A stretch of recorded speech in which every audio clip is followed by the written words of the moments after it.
How's it going, guys? This is Forensic Forex with Deontay, and I'm back with another video. This is your daily update on Australian dollar versus Japanese yen.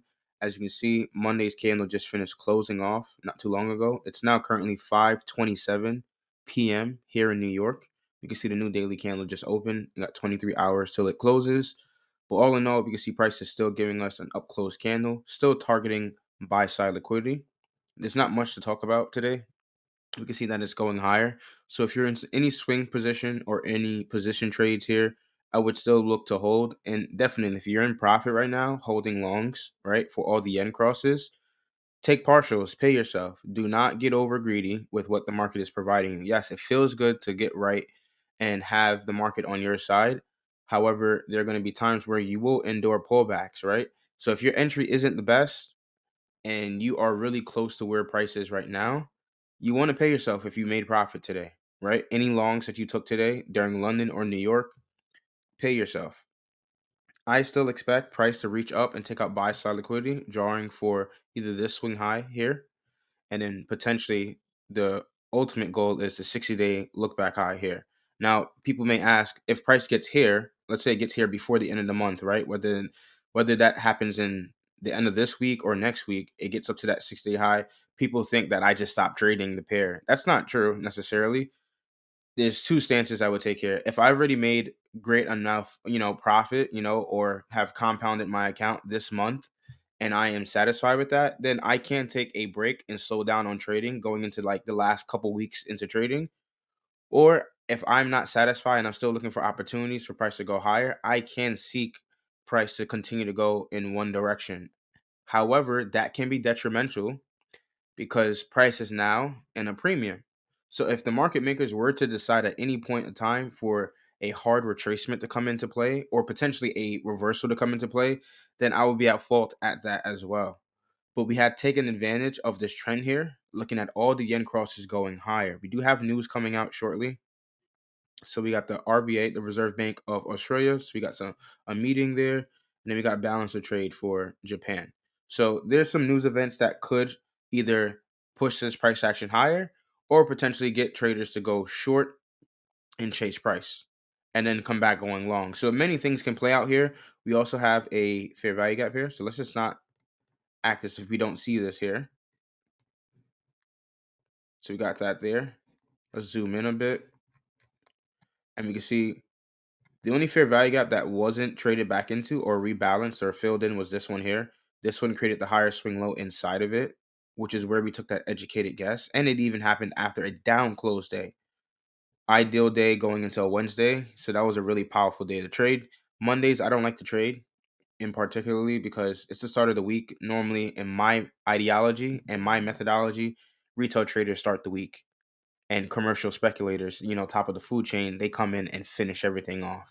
So I would like to see how Tuesday plays out. If Tuesday ends up giving us a down close day, it would be nice to see Wednesday do the same formation, that same pattern here. See this Monday, Tuesday down, and then a Wednesday up. So I would like to see something along the lines like that. It doesn't have to be perfectly like this. It could be a Tuesday down, a Wednesday down, and then a Thursday up. But anytime you get down close candles in general and a bullish trend, that is a potential opportunity to go long. Doesn't mean you're going to make money. Doesn't mean you're going to be 100% right on trading after that down day and getting it to be up because you could get two consecutive down days. This could have been easily Tuesday down and Wednesday down, and then Thursday turned around. So do understand when it comes to some of these ideas, you are taking a speculatory standpoint. It's not that you're guaranteed that the market will do this for you. We are just going off of based on data that we know in previous months, previous years, and the experience we have under our belt, how the market is most likely going to flow.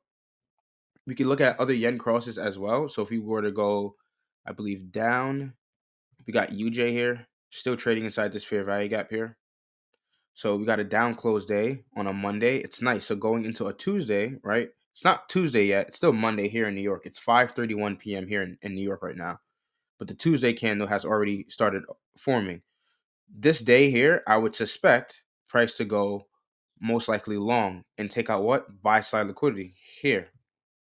Because the market is always doing two things simultaneously. It is creating liquidity pools, right? and it's also hunting liquidity pools or destroying liquidity pools. So it created a buy side liquidity pool in this swing high formation, and potentially in the near future, it's going to destroy that while also creating sell side liquidity, which it can also keep unbroken or protected and continue to rally higher. As we can see here with these higher swing lows, 1, 2, 3, all these swing lows here were protected going into February. However, we can see going into February right here, we rated a few in January here. We rated that one here, rated this one here, and then price can continue going higher. Let's take a look at NJ. NJ was flying today. Look at that down close candle on Thursday. Friday's up, Monday's up. So it's getting away from the down close candles. That's something you have to pick up on and start to notice these small cues or small clues that the market is going to give you. Small range candle, it's a down day. Friday takes off into a large range cycle. So shout out to Larry Williams for that. That's great information. I think a lot of traders don't know that just the natural body size of the candle will give away whether or not the next day may be very volatile. And this is an indicator. And there's two confluences: the fact that it's down and it's small. It's a down close candle and it's small and an uptrend. Ooh, the next day you may have a very volatile large day to the upside. How could you go long here? You would buy at the open and you would buy on the close. So you use a buy stop order at the close, and then you'll use a buy limit order at the open and let price trigger you in on longs based on strength. So right here, I'll draw it out so you guys can see it. So that's where you would place your buy limit order, buying on strength. And then this is where you would place your buy stop order here, buying on weakness. So that's how I would utilize that idea of a down close candle for an opportunity to get into trend with the market.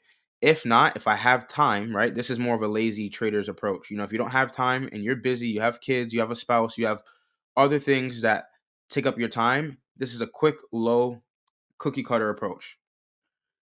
With this idea, you have to be risking very small and you're going to have a larger stop loss, of course. So if you're going to have a larger stop loss in general, you're going to have to risk smaller. You can't risk as high as other people that are going down into the next day on the lower time frame during the kill zones to find an opportunity to lower their risk to find a better entry. So for those that do have time and are day traders and have availability to trade, you would go down on Friday and find a long position, and you would be looking for counterparty liquidity pools to be rated. So sell side to be rated on Friday and looking for longs. So somewhere in London, in New York, you're looking for some type of sell side liquidity to be ran and then price going higher. At times, you might get a mitigation, so price fails to take out that sell side liquidity and runs higher, and you would, move accordingly to that. Use a mitigation block and etc. And you can see here now, Monday continues going up here, and then Tuesday, I'm not sure exactly what it would do here at this point. The fact that it broke a swing high here, I would be cautious. Whenever I see price breaking swing highs, you're either going to get two things. Price is either going to continue to keep going higher, kind of that break retest kind of logic, or price is going to break and then give a retracement. Now, the fact that there's a stance that we would get a retracement, I caution those that are day traders going into each day looking for longs. I would start to utilize the day of week, try to find the ideal trading days to trade and find setups in that direction, especially if you still have a draw on liquidity. So let's see to the left side of the chart if we have anything in recent time. Ooh, looks like we don't for NJ at least. Well, NJ, yeah, we do. We have one right over here. So there's a buy side liquidity pool here. So if we were to go on the weekly, make it a lot easier for ourselves.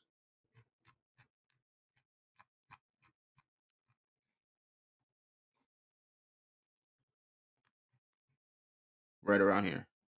Or if you go to the monthly, right? Where's that buy side liquidity residing above a swing high? Right here. It's so close to it. Look at it. Look how close it is to that. Odds are it's going to run that. So let's move on to another pair. So we got CAD running up higher too. It's going to daily. So it's trading higher. We got a couple of news events that are going to be coming out soon. Let me just double check to see what it is. Inflation rate. So these are things that are definitely going to impact the currency. Got a down close candle. You want to see if price is going to run higher. And it's small. It's still in a small range cycle. So you can see that here. Even though I say it's about AJ, I feel like with the crosses, it's really important to look at what they're all doing.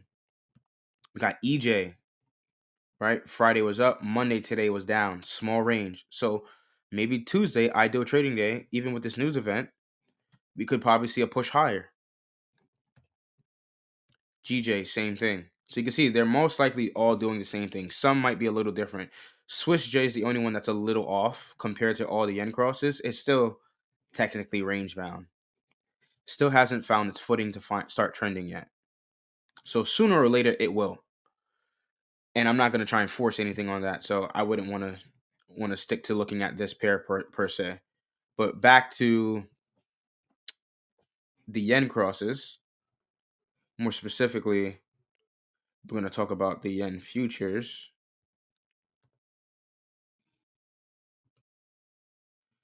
So if you look at this, look at how it's trading. Traded up into that last SIBI fair value gap to the downside. Price created a lower swing high inside of it, ran lower. It created another, there you go, SIBI. Looks to be creating what? A lower swing high inside of it. So I want to see if yen is going to continue to go lower to take out what? The lower swing lows that it's making. So it made that liquidity pool there, and it's most likely going to take it out. Always two things the market is doing. It's creating and seeking or destroying liquidity pool. So it's going to create the buy side and create the sell side. And eventually it's going to destroy it and then keep trending in a certain direction or change trends after breaking that liquidity pool. And just to recap, to bring it back home, AJ. So we're still looking to see if price is going to continue trading higher to get to that 60-day look back high. Hopefully you find this insightful. Peace.